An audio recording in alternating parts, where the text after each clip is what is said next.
any solution to the Gaza problem. And I think we share the fact that this is for internal political reasons. This is a time to remind us again of Henry Kissinger's words that Israel does not have a foreign policy, only internal policy. And this would strike me as being true again. But having said that, the latitude that Israel has in decision making is pretty small at this time, with Israel having no leverage, as it has not created an alternative that could be brought forward. So I think Meladanov's words that Israel will be judged by its actions rather than words is probably best describes what is happening. That is, Israel has stopped the fire or the killings in Gaza for about a week by now, and rebuilding Gaza could start with the areas which Israel controls, which means rehabilitation in areas that Israel controls. So this is kind of a I would say an own goal, in that Israel cannot deflect the suggestion that the rebuilding starts where Israel is controlling the area, while Hamas is not disarmed yet in the area it controls on the other side. So these are all matters that could be resolved with Netanyahu having to face elections coming up. But actions speak louder than words. Absolutely. And you're very right in saying that the upcoming elections come October could potentially change everything going on the ground in Gaza. Ambassador Ayalon, I want to throw the question back to you, but maybe from a diplomatic perspective when it comes to Israel. And I was going to say the relations with the Qataris and the Turkish, but I guess you could say the lack thereof. From a diplomatic standpoint, if they were to get involved with the rebuilding of Gaza, could this be a potential diplomatic, arrangement that could be on the horizon? After years and years of hostile relations, could there be a positive to come out of this, or is Israel right in saying that this could be bad news?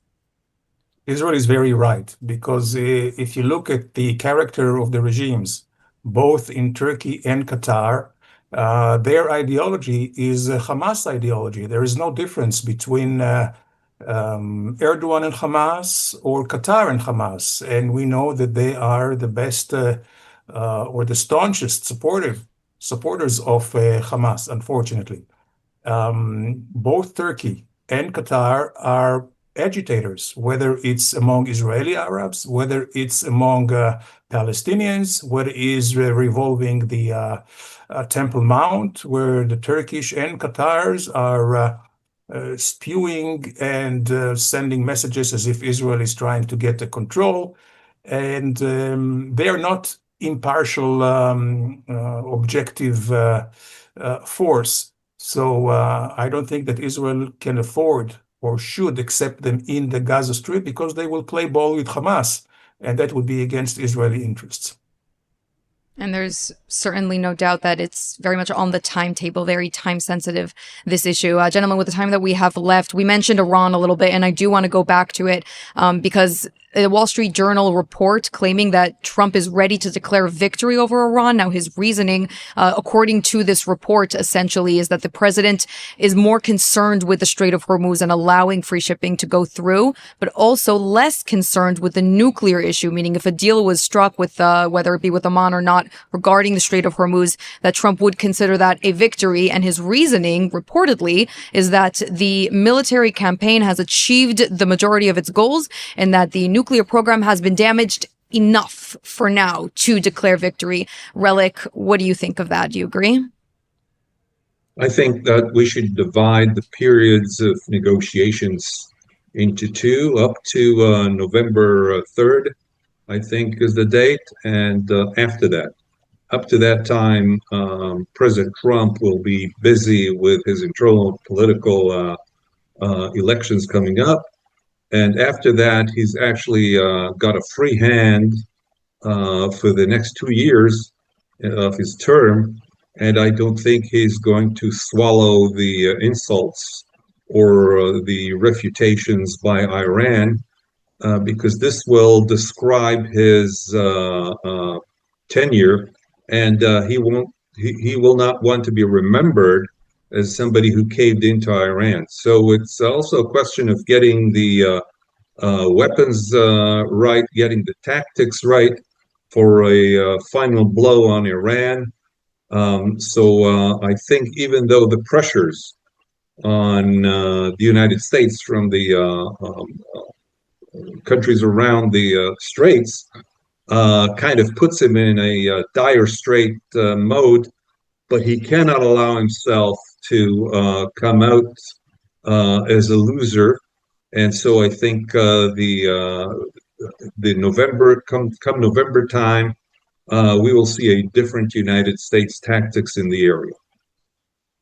Actually, I really liked your dire straight pun that you threw in there. But Relic, wouldn't you say that the regime could actually use this quote unquote, Trump's satisfaction, I guess, with the war thus far? Wouldn't they use that as this sort of leeway, which Tehran is already doing? They're already demanding of the United States sanctions relief and compensation for wartime damages. The regime will use this period to push back at the United States. So if you could try and, step into the shoes of President Trump, which none of us can actually do, what do you think is the strategy here from a military perspective to let the regime think that America has had enough?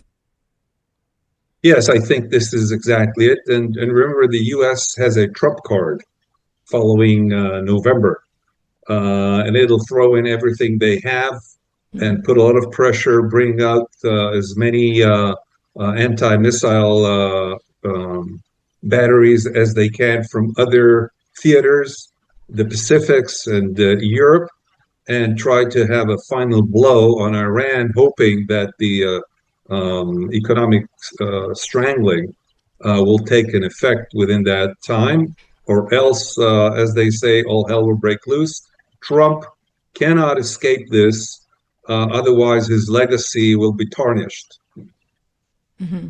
And Ambassador, do you agree with Relic, or in general, do you think that Trump's recent, this, I guess it hasn't been a declaration as of yet. It's been a report. It's been reported by the Wall Street Journal.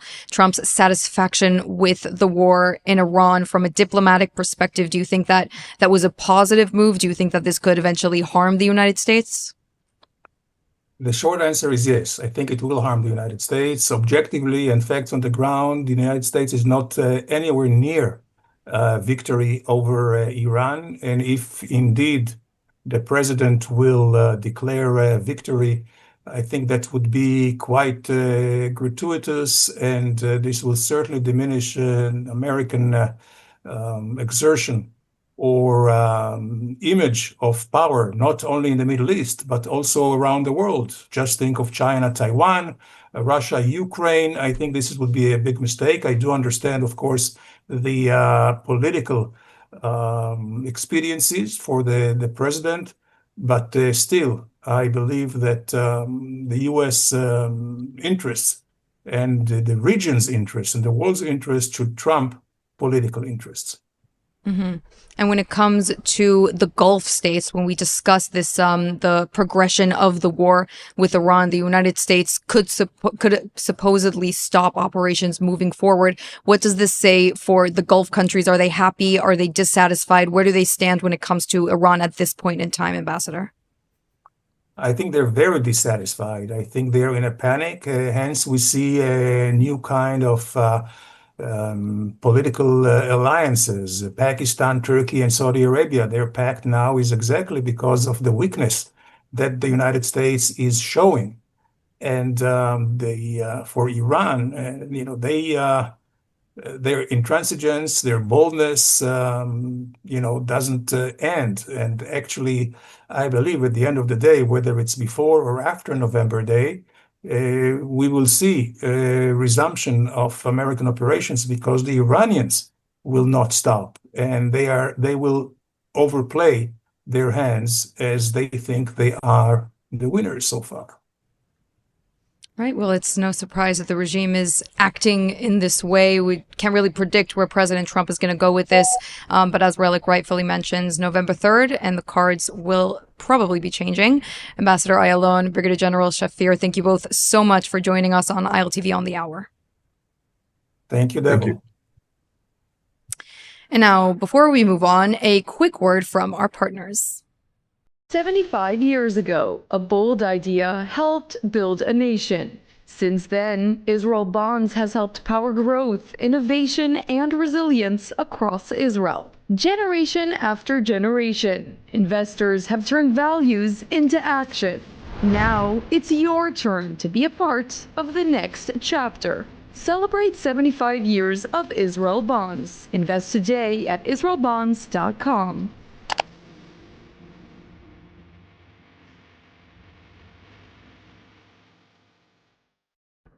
And now we have an exciting story to end our broadcast. A new generation of Christian leaders has just gotten a first-hand look at Israel. 85 students and young leaders from the United States, Brazil, Colombia, and the UK came to Israel for a solidarity mission, many of them visiting the country for the very first time.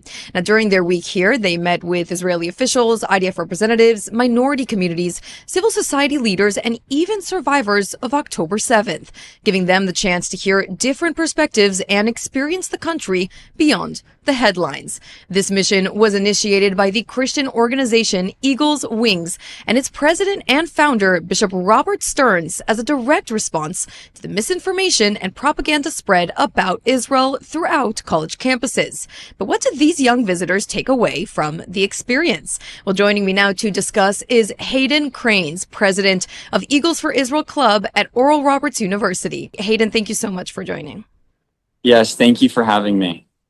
So, before you came to Israel, what did you expect from this trip? What did you expect it to be like? And how did the reality end up comparing?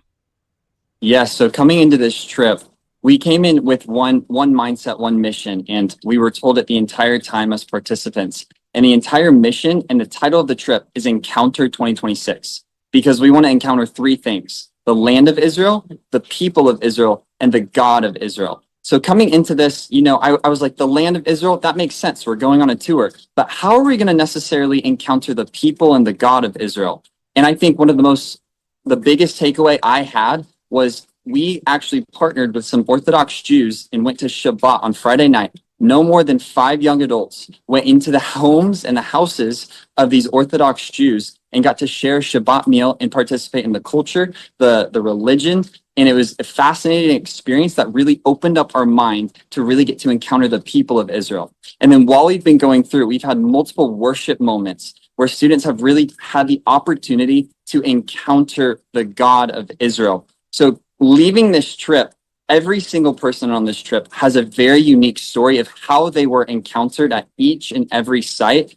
And multiple young adults have said how this is a trip that has marked them for the rest of their life. People have said, I know what I need to do in my life now. I have vision and clarity on what my calling is in life and where I'm supposed to go. So this trip has been a monumental trip for these 85 young adults that have been here traveling throughout Israel in the packed short itinerary that we had. That's incredibly inspiring. And I'm just so glad that you guys had got to come here and experience it firsthand. But, I have to ask you the glaring question, which is, how did you find your experience here as a Christian, as a group of Christians?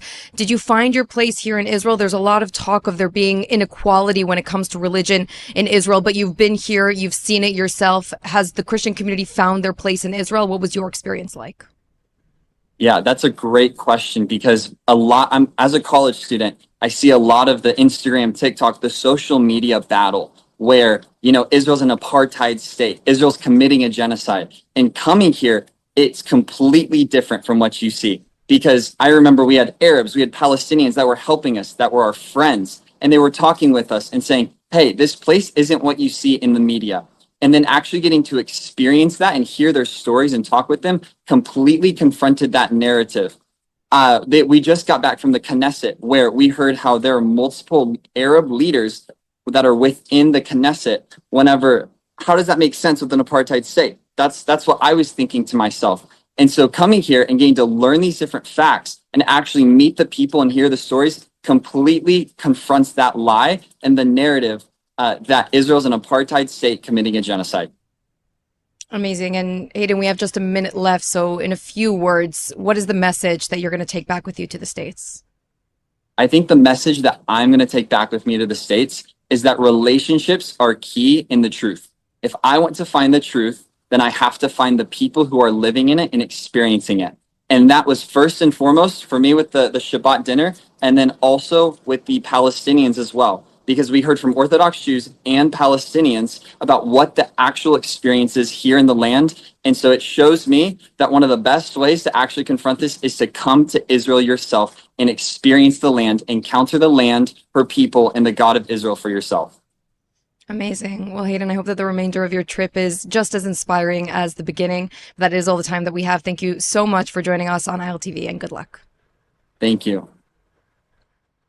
And that is the truth right there from people who have come to Israel and have seen it for themselves.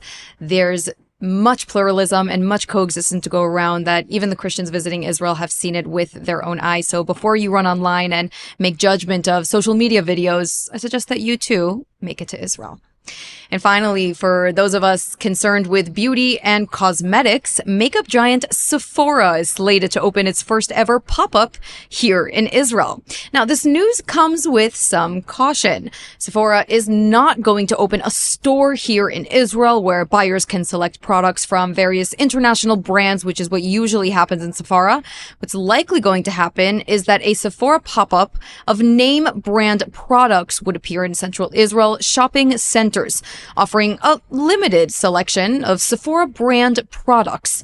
But many view this initiative as somewhat of a pilot program. Sephora can now gauge the average Israeli customer, and we may actually be seeing the makeup giant at its full capacity here in Israel somewhere down the line.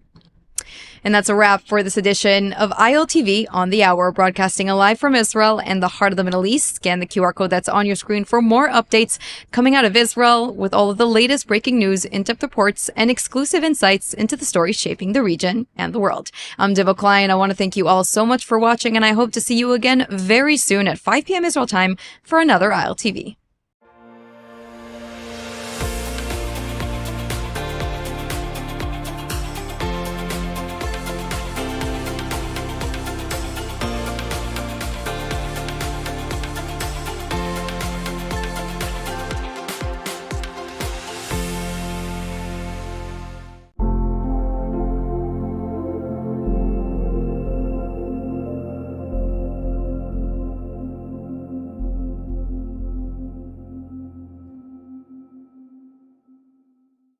This week brought two massive announcements for peace in the Middle East. In Gaza and in Iran, Trump declares a historic disarmament agreement with Hamas. He pulls back from a planned attack on Iran as he announces progress in negotiations with them aimed at resolving the nuclear program. However, within minutes of the West declaring these successes, it becomes clear that that is not what is actually happening. And understanding why requires recognizing that both groups, Hamas and Iran, are running a sophisticated strategy, one they have perfected over decades, and the West still falls for hook, line, and sinker.